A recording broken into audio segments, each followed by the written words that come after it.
perkenalkan saya Andika Putra Buana dari kelas D8 EA.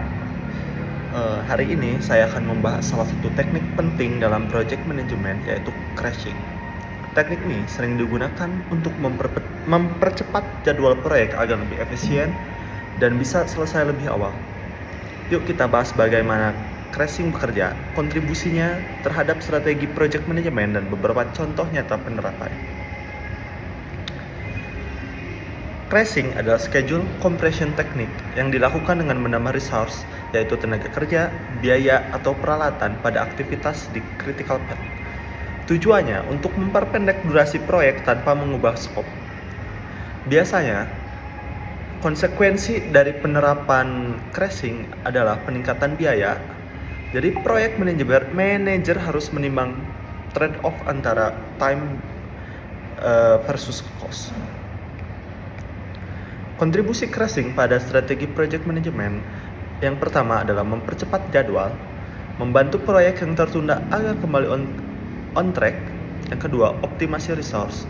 Dengan menambah tenaga ahli atau overtime, aktivitas kritis bisa dipercepat. Yang ketiga, meningkatkan kepuasan stakeholder. Proyek selesai lebih cepat terutama jika ada deadline ketat. Dan yang terakhir, mengurangi risiko keterlambatan karena crashing bisa menjadi solusi darurat ketika ada faktor eksternal yang menghambat. Contoh nyata penggunaan crashing yang pertama, misalnya proyek pembangunan gedung terlambat karena hujan, project management bisa menambah pekerja shift malam atau menyewa alat tambahan untuk mempercepat pengecoran. Contoh lainnya adalah saat deadline peluncuran aplikasi semakin dekat, perusahaan bisa menambah programmer freelance atau konsultan eksternal agar coding dan testing selesai lebih cepat. Contoh yang ketiga, jika ada pesanan besar dengan tenggat ketat, pabrik bisa menambah lini produksi sementara atau lembur untuk mempercepat output. Dan contoh yang terakhir adalah di bidang event management, ketika menjelang konser besar, panitia bisa menambah vendor sound system dan kru tambahan agar setup panggung selesai lebih cepat.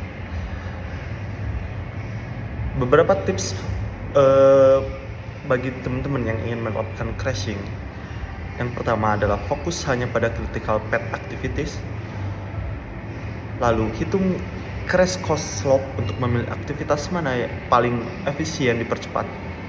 Yang ketiga, pastikan kualitas tetap terjaga meskipun waktu dipangkas. Dan yang terakhir, komunikasikan dengan stakeholder karena ada konsekuensi biaya. Jadi, crashing adalah strategi penting untuk mempercepat proyek dengan menambah resource pada aktivitas kritis.